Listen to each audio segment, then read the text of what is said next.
जी, दोस्तों उम्मीद है आप सब लोग खैरियत से होंगे। दोस्तों जैसा कि आपको पता है कि इस चैनल का नाम भी एक्सक्लूसिवली इसी बात पे रखा गया है कि लिटरेचर, फ़िल्म, सिनेमा, थिएटर के मुतालिक हम बात करेंगे और हमारी कोशिश होगी we will try our level best to encompass every term and terminology and the genres related to literature, arts, performing arts, cinema, theatre. इन सब चीज़ों के लिए हम कोशिश करेंगे कि वक्तन-फ़वक्तन इन पर बात करते रहें। उसी तरह हम आज एक और जॉनरा है जिसके ऊपर बात करने के लिए आए हैं। उनमें से हमारे में से बहुत से लोग जो हैं वो तो उसके नाम को जानते होंगे और जो उसका नाम नहीं जानते होंगे लेकिन उन्होंने उस जॉनरा को ज़रूर देखा होगा। तो हम बात करने जा रहे हैं ड्रैग थिएटर, ड्रैग परफॉर्मेंसेस या ड्रैग शोज़ के बारे में। तो आइए जानते हैं कि ये क्या होती हैं। जी, तो व्हाट इज़ ड्रैग थिएटर और drag shows? So basically drag shows are the performances of exaggerated femininity or masculinity or other forms of gender expressions usually for entertainment purpose। यानी कि मैंने इसको इसलिए आराम से बोला है कि इसका ख़ास मकसद जो है वो ये होता है कि एग्जैजरेटेड आपकी फॉर्म होती है, गेटअप होता है और उसके थ्रू आप जो है वो अनलाइक जेंडर्स जो हैं उनको डिस्गाइज़ करते हैं और उसके थ्रू परफॉर्म करते हैं। यानी कि मर्द हज़रात जो हैं वो ख़वातीन का भेस बदलते हैं और उनका मेकओवर करते हैं और इसी तरह जो है ख़वातीन हैं वो मर्द हज़रात का मेकओवर करती हैं। लेकिन बेसिकली इस ड्रैग का मकसद या पर्पस जो है वो एंटरटेनमेंट होता है और ये ज़्यादातर जो हैं वो म्यूज़िकल फॉर्म में हमारे पास चलती हैं। अब इसमें जो मर्द हज़रात हैं जो कि ख़वातीन का गेटअप करते हैं और वो एग्जैजरेटेड होता है, यानी उसमें आपका हैवी मेकअप होगा, हैवी पॉलिसीज़ इस्तेमाल की जाएंगी उसके अंदर, उनकी मूवमेंट्स को उस तरह से दिखाया जाएगा।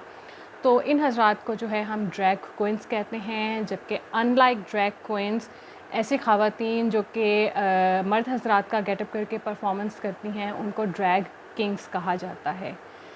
ये एक बहुत ही वाइब्रेंट और कैप्टिवेटिंग सी परफॉर्मेंसेस होती हैं जिसमें element of performance, visual presentation, musicals, इन तमाम चीज़ों को डाला जाता है और इसको एंटरटेनमेंट पर्पस के लिए इस्तेमाल किया जाता है। पॉपुलर कल्चर में ये साथ साथ जो है हर गुज़रते वक्त के साथ साथ ना सिर्फ मर्ज होता गया बल्कि बहुत सारी सोसाइटीज़ में इसको काफ़ी हद तक सेलिब्रेट भी किया जाता रहा है।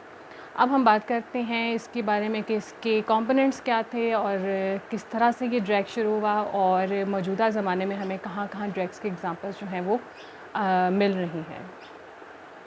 जी, तो अब हम बात करते हैं कि इसके बेसिक कंपोनेंट्स क्या हैं। बहुत ख़ास नहीं है, इसके 3 बेसिक कंपोनेंट्स हैं, ये 3 इंटेंशंस आप कह लें हैं कि ड्रैग जिस काम के लिए काम करता है। यानी कि जब हम कहेंगे कि वाई ड्रैग, हम ड्रैग ही को क्यों यूज़ करते हैं कि आप मतलब आदमी जो हैं वो फेमिनिटी को शो कर रहे हैं एंड वाइस वर्सा, तो ऐसा क्यों है, वो डायरेक्ट परफॉर्म क्यों नहीं हो सकता। तो खाली हिस्टोरिकल बैकग्राउंड की तरफ हम चलेंगे, लेकिन इससे पहले कि इसको जो बेसिक कंपोनेंट है कि फ़र्स्ट ऑफ ऑल जो ड्रैग क्वीन है या ड्रैग किंग है, they have to have their assumed name, उनको एक अपना अलग से एक फ़र्ज़ी नाम जो है वो रखना होता है या वो रखते हैं यूजुअली, यानी कि ट्रेडिशंस में चलता है ये चीज़ है। सेकंड चीज़ के पॉलिसीज़ यूज़ की जाती हैं, पॉलिसीज़ को हम टकिंग भी कहते हैं, जिसमें आप जिस भी कैरेक्टर या जिस जेंडर को आप परफॉर्म कर रहे हो या आप उसको डिस्गाइज़ कर रहे हो तो उसकी पूरी बॉडी शेपिंग जो है वो जिस भी तरीके या जिन टूल्स के थ्रू भी आप करेंगे वो ऑब्वियसली उसमें शामिल होगी। और इसके बाद जो थर्ड चीज़ है वो बेसिकली इसकी मेन इंटेंशन है जेंडर फ्लूइडिटी। जेंडर फ्लूइडिटी जो है वो एक्चुअली में ड्रैग्स का एक आप समझ लें कि लोगो था या लोगो है या इस चीज़ को वो लेकर चलना चाहते हैं। अब जेंडर फ्लूइडिटी होती क्या है? जेंडर फ्लूइडिटी फ़ैशन इंडस्ट्री में या फ़ैशन में एक टर्म इस्तेमाल की जाती है जिसका मतलब होता है कि कॉस्ट्यूम्स में या ड्रेसेस में या फ़ैशन में एक बहुत ही ब्लर और बहुत ही थिन लाइन जो है बस वो बना के रखना मेल और फीमेल ड्रेसेस के अंदर, यानी कि थ्रू ड्रेसेस जो हैं हम जेंडर को नहीं पहचाने। इसमें कोई मुबालगा एराई जो है वो नहीं होनी चाहिए कि ख़वातीन जो हैं वो अपने मखसूस ड्रेसेस की वजह से पहचानी जाएं या वो ख़वातीन हैं इसलिए उनको ये पहनना चाहिए, वो मर्द हैं उनको ये पहनना चाहिए। बकौल इनके फ़ैशन इंडस्ट्री में या जेंडर फ्लूइडिटी में कि the dress has nothing to do with that. एक बहुत मशहूर अमेरिका के बड़े फेमस जो हैं ड्रैग क्वीन हैं रूपॉल, और उन्होंने अपने बहुत मशहूर शो द ड्रैग रेस में एक बड़ी एक स्टेटमेंट दिया था जो कि बाद में बहुत ज़्यादा मशहूर हुआ, और उन्होंने कहा था कि we all born naked and the rest is drag. तो वो इस कॉन्सेप्ट को लेकर चलते हैं कि अगर हमें कोई काम करना है तो हम बहुत सारी उन एक्स्ट्रा नोशंस को ख़त्म करके भी काम कर सकते हैं। और जैसे मैं बारहा बात कर रही हूँ कि पॉपुलर कल्चर जो है उसमें ये चीज़ें मर्ज होती जाती हैं आहिस्ता आहिस्ता अपने अपने वक्त के हिसाब से। और William Dorsey Swann is usually said to be called the first proclaimed drag queen. उन्होंने 1880 में ऑलमोस्ट जो है अपना सारा परफॉर्मेंसेस को स्टार्ट किया था। और Annie Hindle, she is very famous and is said to be called the first drag king, जिन्होंने न्यूयॉर्क में 1867 में जो है वो अपने परफॉर्मेंसेस को देना शुरू किया था। बेसिकली 1920s के बाद ये लोग जो है बिल्कुल कन्फाइंड हो चुके थे नाइट क्लब्स में या अंडरग्राउंड खैर पहले नहीं थे, नाइट क्लब्स में ज़्यादातर जो है या बार्स में इनकी परफॉर्मेंसेस होती थी और ज़्यादातर म्यूज़िकल होती थी। और म्यूज़िकल्स में हम ड्रामा फॉर्म भी लेकर आते थे, यानी कि कुछ इनेक्ट किया जा रहा है लेकिन वो फॉर्म ऑफ म्यूज़िकल्स होती थी ज़्यादातर, या सिंपल सॉन्ग्स या बैंड्स के थ्रू भी ये काम करते थे। लेकिन जब फिर इन नाइट क्लब्स को बेसिकली अंडरग्राउंड न्यूयॉर्क में किया गया तो ये लोग भी अंडरग्राउंड ऑफ कोर्स काम करने लग गए।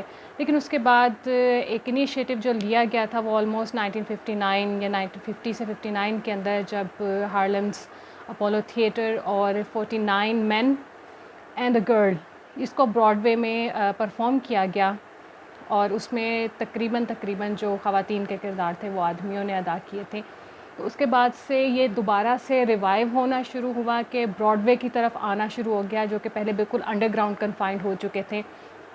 उसके बाद हम जब डिजिटाइज बहुत ज़्यादा होना शुरू हुए हैं तो सिल्वर स्क्रीन पर फ़िल्मों में भी इस जॉनरा को बाकी जॉनर्स की तरह इनको इस्तेमाल किया गया। और ड्रैग्स की जो हैं बहुत सारी आपको फ़िल्में मिलती हैं और वही बेसिक मकसद उनका वही है कि एंटरटेनमेंट है। और ज़्यादातर इनको या ड्रैग जॉनरा को जब इस्तेमाल किया जाता था तो उनकी फ़िल्मों को जो है म्यूज़िकल्स की फॉर्म ही ज़्यादातर दी जाती थी। वो कौन कौन सी फ़िल्में थी जो बहुत मशहूर गई हैं, उनमें बहुत सारी जो हैं आपने देखी भी होंगी, हम उनके बारे में भी बात करेंगे। लेकिन अभी मकसद जो बताने का था वो एक तो उनके बेसिक कंपोनेंट्स, और उसके बाद अब जैसे कि बार बार मैं कह रही हूँ कि पॉपुलर कल्चर जो है उसके हिसाब से चीज़ें मर्ज होती हैं। तो अब पहले से थोड़ा ज़्यादा जो है इस मूवमेंट को LGBT के साथ भी रिलेट किया जाने लगा है। लेकिन एक चीज़ जो है अक्सर लोग इसको मिक्स अप कर देते हैं क्रॉस ड्रेसिंग के साथ, जबकि this is certainly not a cross dressing, ये उसमें नहीं आती है। ये एक प्रॉपर जॉनरा है और क्रॉस ड्रेसिंग जो है वो एक स्पेसिफ़िक फॉर्म है जिसमें सेक्सुअल ओरिएंटेशंस होती हैं या स्ट्रिपिंग है या न्यूडिटी है, इस टाइप की चीज़ें हैं। लेकिन इसमें ड्रैग्स में ऐसा कुछ नहीं होता है और किसी भी किस्म की एक्सप्लिसिट परफॉर्मेंसेस आपको यहाँ पर देखने में नहीं मिलती हैं, और इसी वजह से इनको एंटरटेनमेंट पर्पसेस के लिए ही इस्तेमाल किया जाता है। तो अब हम बात करेंगे कि कहाँ से ये बेसिकली ओरिजिनेटेड, और फिर भी हम जानते हैं कि कोई एग्जैक्ट डेट हमारे पास नहीं है कि ड्रैग्स जो हैं वो कहाँ से ओरिजिनेट हुए थे, लेकिन ये उस वक्त ज़रूरत के तहत बनते गए और फिर वक्त के साथ साथ मुख्तलिफ मूवमेंट्स के साथ साथ करते करते हमें जो है लेटेस्ट या मॉडर्न टाइम्स में किस तरह से नज़र आते हैं। हमारे पास एक लिस्ट है मशहूर ड्रैग फिल्मों की, म्यूज़िकल्स की, हम उन पर भी बात करेंगे। एंशिएंट ग्रीक्स, वहाँ से लेकर आप रोमन एम्पायर तक आएँ, रोमन इरा से आप जापान की काबुकी कल्चर की तरफ आएँ, और वहाँ से फिर हम चलते हैं 16th सेंचुरी एलिज़ाबेथन एरा में, शेक्सपियर के एरा के अंदर। इन तमाम जगहों पर आपको बहुत सारी थिएटर में एग्जांपल्स मिलती हैं जिसमें मर्द हजरात या परफॉर्मर्स ने जो है सिचुएशनल प्लॉट में सिचुएशनल परफॉर्मेंसेस दी, जिसमें उनको जो है वो डिस्गाइज़ करना होता था औरतों की तरह। सिचुएशनल से मुराद समटाइम वो एक सिचुएशन ही ऐसी है किसी स्टोरी की जिसमें उसने डिस्गाइज़ करना है, यानी कि यहाँ से पहली स्टार्टिंग हमारी शुरू होती है। और फिर जब हम 16th सेंचुरी में पहुंचते हैं तो हम देखते हैं कि चर्च का अभी भी बहुत ज़्यादा कंट्रोल है थिएटर के ऊपर। इसके अलावा और बहुत सारी जो थी गवर्नर थी एलिज़ाबेथन एरा में, और ख़वातीन को जो है वो नहीं इजाज़त थी कि वो स्टेज पर आकर परफॉर्म कर सकें। उनके लिए उनका काम बकौल उस वक्त में कि ये घर का काम होता था। तो ख़वातीन के जितने भी किरदार होते थे वो मर्दों को ही स्टेज पर करना पड़ते थे। उसके लिए वो वही कॉस्ट्यूम्स पहनते थे। उसी तरह उन्होंने ख़वातीन के जो है वो हैवी एग्जैजरेटेड मेकअप्स जो हैं वो उनके होते थे ताकि पहचान जो है वो आ सके, और उनकी मूवमेंट्स जो हैं वो भी फिर उसी तरह बनाई जाती थी क्योंकि वो उस ख़वातीन या एक फ़ीमेल कैरेक्टर जो है वो उसको परफॉर्म कर रहे होते थे। आहिस्ता आहिस्ता जब मूवमेंट्स चलती गई हैं तो जब ख़वातीन को इजाज़त मिली तो फिर चीज़ें जो है वो बदलना शुरू होती गईं। ये तो छोटा सा बैकग्राउंड था जिसके थ्रू ये आगे चलना शुरू हुआ था। और हम देखते हैं कि शेक्सपियर में आप के लिए एक एग्ज़ाम्पल बहुत है कि उसका ट्रेजाई कॉमेडी है एज़ यू लाइक इट, और उसमें रोज़ालैंड जो है वो ऑरलैंडो को वो करने के लिए, जिसको हम कह रहे हैं कि चलो पटाने के लिए जो है वो डिस्गाइज़ करती है एक आदमी के रूप में और उसके घर जाती है। And that was the very first time she gets him no man to man. तो यहाँ ये चीज़ जो है वो हमें थोड़ा सा और थोड़ा सा खुलकर, या उस नेसेसरी जो कि ज़रूरत थी कि उसको ख़वातीन नहीं आ सकती थी, तो उनकी जगह पर जो है अब एक और तरीके से देखने की भी कोशिश की जा रही है। इसके बाद अगर आप देखें तो आपको हिचकॉक की जो फ़िल्म्स हैं उसमें भी कहीं ना कहीं एग्ज़ाम्पल जो है डायल एम फॉर मर्डर, उसमें भी ड्रैग का जो है वो इस्तेमाल किया गया है साथ साथ इस चीज़। इसके बाद हमें तकरीबन 1901 में एक पिक्चर नज़र आती है जो कि अभी वहाँ के यूनाइटेड स्टेट्स कांग्रेस लाइब्रेरी में वो पिक्चर अभी भी है, और उस पिक्चर में दिखाया गया है कि एक औरत जो है वो उसने निकर्स पहने हैं, शी इज़ स्मोकिंग, और सामने जो है एक मर्द जो है वो लॉन्ड्री कर रहा है और उसका कैप्शन रखा गया था कि a new woman wash day. तो ये सब फिर मूवमेंट्स थी जो आगे चलती रही और इन चीज़ों को लेके चलती रही, और उनके साथ साथ ड्रैग जो है उन मूवमेंट्स के साथ साथ आगे बढ़ता रहा। तो अब हम आपसे ज़िक्र करते हैं कुछ लिस्ट है मेरे पास इन मूवीज़ की जिनके मैं नाम यहाँ पर जो है लेती जाऊँगी, और उनमें से हो सकता है आपने देखी हों, और एक आध की एग्ज़ाम्पल जो है आपको हमारे भी यहाँ से मिलेंगी ड्रैग्स के बारे में। इंडिया में भी सिनेमा में ड्रैग में काम किया गया है, जैसे कि उनकी थी कमल हसन की चाची 420, और उसके बाद जो है गोविंदा की आंटी नंबर 1, और इस टाइप की और भी बहुत सी फ़िल्में हैं जो आपको नज़र आएंगी।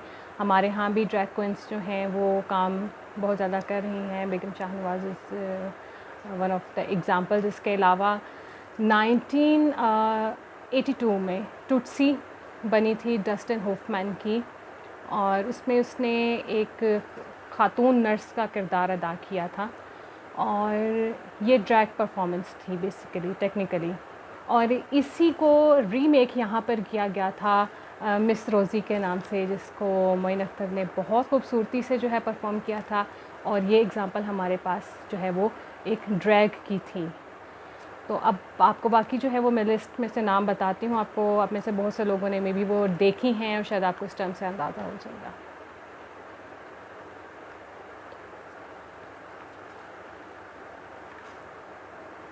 मशहूर फ़िल्में जो हैं जो ड्रैग हैं परफॉर्मेंसेस, उसमें क्रोनोलॉजिकल चलते हैं हम 1904 से 2020 तक जो हमारे पास आ रही हैं। Mister Wicks of Wickham, the countess charming, ball culture, flapper dances, ये सब कुछ चीज़ें चलती थी, और उस वक्त जो है लिप सिनिंग होती थी फ्लैपर डांसेस में, उस बॉल कल्चर में, और डांसिंग या मॉडलिंग की जाती थी। इसके बाद जो है Arizona to Broadway, Victor and Victoria, फिर first Polish drag queen movie जो है वो हमारे पास आती है, all American Quaid, after the ball, same and some like it hot.